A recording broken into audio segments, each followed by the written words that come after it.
میرے پیارے بھائیوں، میں آپ کا ممنون و مشکور ہوں۔ آپ نے بہت پیار دیا، محبت دیا، آپ نے بہت خلوص دیا مجھے، میں آپ کا ممنون و مشکور ہوں۔ میرے بھائیوں،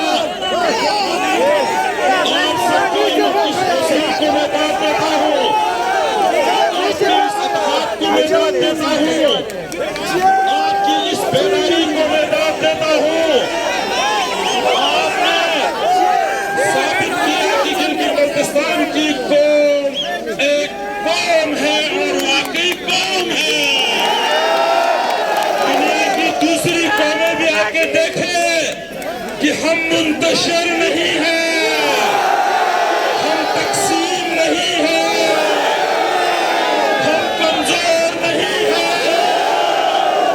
اگر کوئی کمزوری ہے، اگر کوئی تقسیم ہے تو وہ ہماری غلامی کی وجہ سے ہے، اور ہمیں پیسنے کی جو سازشیں ہوتی ہیں ان سازشوں کا نتیجہ ہے، لیکن ہم حوصلہ رکھتے ہیں، ہم پورا جذبہ رکھتے ہیں کہ ان تمام سازشوں کو ملیا میٹ کر دیں گے۔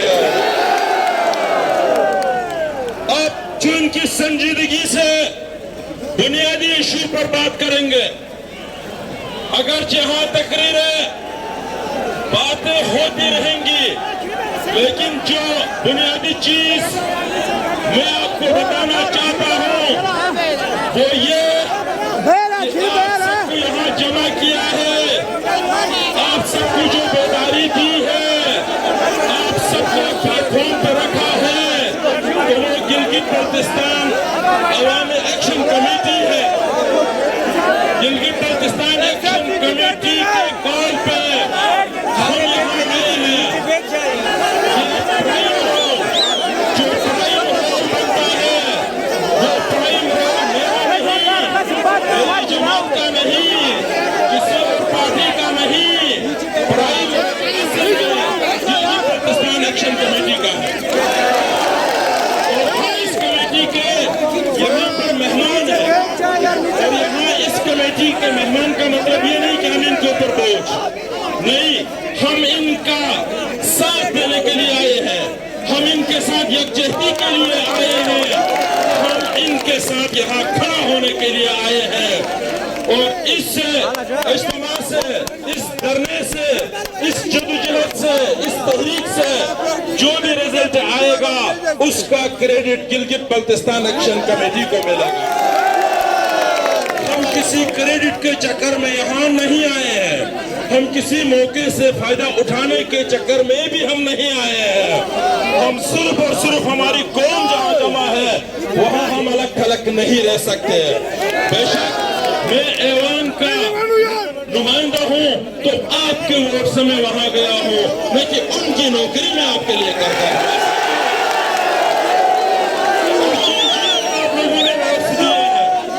ان 24 حلقوں میں جن جن لوگوں کو آپ نے ووٹ دیا ہے، آپ نے ان کو نوکری دی ہے، حکومت نے ان کو نوکری نہیں دی ہے۔ اگر حکومت ان کو نوکری دیتی تو وہ سیکرٹری لگ جاتے ہیں، وہ کوئی ڈائریکٹر لگ جاتے، وہ ڈی سی لگ جاتے، لیکن اگر وہ وزیر لگے ہیں، وہ اگر اسمبلی کے ممبر ہیں تو یہ نوکری عوام کی طرف سے دی گئی ہے۔ تو لہٰذا میں بہت زیادہ اس بات پہ پریشان ہوں کہ ہمارے منتخب نمائندوں میں جرات نہ ہونے کی وجہ سے آپ کو یہ تکلیف اٹھانی پڑتی ہے۔ اور بے شک و شبہ آپ اسمبلی کے اوپر تنقید کرتے ہیں، آپ حکومتوں کے اوپر تنقید کرتے ہیں، لیکن ہمارے پاس جو ان کی نالج بیس سوسائٹی کا ابھی بھی فقدان ہے۔ ہم اسمبلی کو تنقید کا نشانہ بناتے ہیں، حقیقت میں حکومت کو تنقید کا نشانہ بنانا چاہیے، حکومت کو جو کہ اسمبلی کے ذریعے منتخب ہوئی ہے۔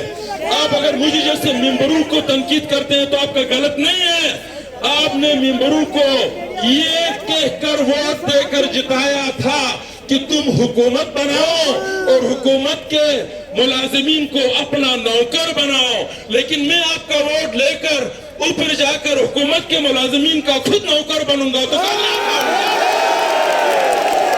گالیاں ملیں گی، یہ تو طے ہے۔ تو لہذا اس بات کو مد نظر رکھتے ہوئے کہ گلگت بلتستان ایکشن کمیٹی نے جو فیصلے کیے ہیں، جو منشور تیار کیا ہے، ہم اس کے ساتھ سہمت ہیں اور اس کے حصول کے لیے ہم اس کمیٹی کا ساتھ دیں گے۔ اس میں کامیابی ہوگی تو سر آنکھوں پر، اگر خدا نہ خواستہ ناکام بھی ہوئے تو کوئی بات نہیں، نیکسٹ اور شروع کریں گے، نیکسٹ اور شروع کریں گے۔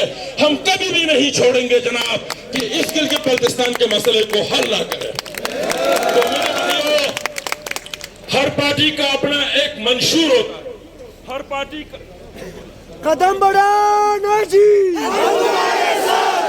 قدم بڑھانا جی، قدم بڑھانا جی، جی کے نام پہ۔ جناب آج کے اس اجتماع کے اندر کسی پولیٹیکل پارٹی کے منشور پہ ڈسکس نہیں ہو رہا۔ میں اپنی پارٹی پر ڈسکس کرنے کے لیے آپ کے پاس ہر قسم میں نہیں آیا ہوں، اور میں اپنی پارٹی کے حوالے سے یا کوئی ایسی بات کہنے کے لیے بھی تیار نہیں ہوں جو ہو سکتا ہے بہت زیادہ حق پر ہو، لیکن اس بات کے کہنے سے اگر آپ کی اس کمیٹی کو اگر متاثر کیا جا سکتا ہے، اس کے کسی کام کو سبوٹاژ ہونے کا خطرہ ہے، تو میں ایسی کوئی بات کرنے پہ تیار نہیں ہوں۔ میں صرف وہی بات کروں گا جو قوم چاہتی ہے۔ اب آپ دیکھیے جی، قوم صرف گندم کے دانے پر متفق نہیں ہے، اس کے علاوہ بھی قوم کے پاس بہت سے ایشوز ہیں۔ بے شک و شبہ گندم ایک پرائم مسئلہ تھا، سب لوگوں کی سمجھ تھی، اس وجہ سے سارے لوگ جمع ہیں۔ اب اس کے بعد جتنے بھی آپ کے نکات ہیں، ان نکات پر میں بات نہیں کروں گا، کہیں ٹیکس کی بات ہے، کہیں پر زیادتیوں کی بات ہے، کہیں کچھ ہے۔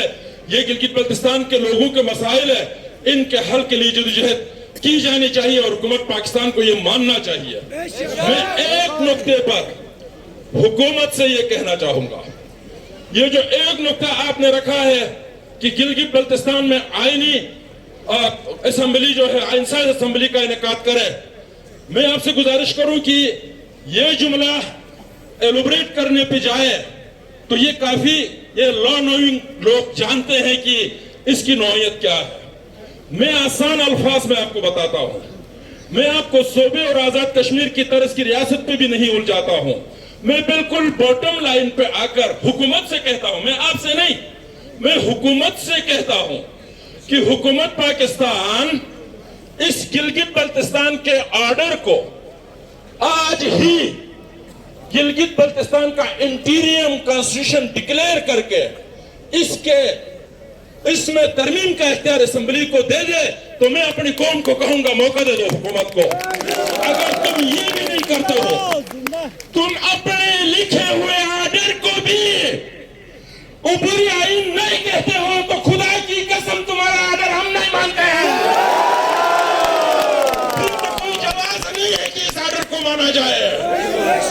تو میرے بھائیوں، میں حکومت سے یہ کہنا چاہتا ہوں کہ آپ نے بنگالیوں کو بھی مایوس کر کے بھیجا تھا، آپ نے بلوچوں کو بھی مایوس کر کے بھیجا ہے، وہاں بڑا خون بہا ہے، وہاں بہت کچھ ہوا ہے، ابھی یہاں کچھ بھی نہیں ہوا ہے۔ آپ ان کو مایوس کر کے واپس نہ بھیجیں۔ اگلی مرتبہ یہ لوگ چوک پہ کھڑے نہیں ہوں گے، ہر چوراہے پر مورچے سنبھالیں گے۔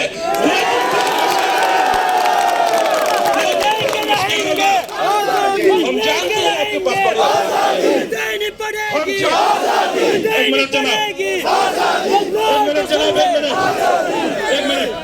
ہم جانتے ہیں کہ اس ریاست کے پاس طاقت ہوتی ہے، ہم جانتے ہیں کہ حکومت کے پاس طاقت ہوتی ہے، لیکن عوام کے بغیر کوئی طاقت کبھی کام نہیں آئی۔ عوام کے بغیر کوئی طاقت کبھی کہیں کسی جگہ کام نہیں آئے، اور طاقت نے صرف مصیبت لایا، افراتفری، بے چینی، بے سکونی، بے یقینی، خون خرابہ اور دھوئے کے علاوہ طاقت نے کچھ نہیں دیا۔ لہٰذا میرا حکومت سے یہ کہنا ہے، میں حکومت سے یہ کہنا، میرا مطالبہ ہے حکومت سے کہ وہ اس کمیٹی کے ساتھ مذاکرات کرے. یہ کیا چاہتے ہیں, آپ کیا دے سکتے ہیں؟ اگر اس طرح آپ ان کو سبوٹاج کر کے فارغ کریں گے, کب تک کرو گے سبوٹاج؟ یہ تو 70 سے چیزیں چلی آ رہی ہے, ہمیشہ جو ہے ان کو ڈسپرس کیا گیا.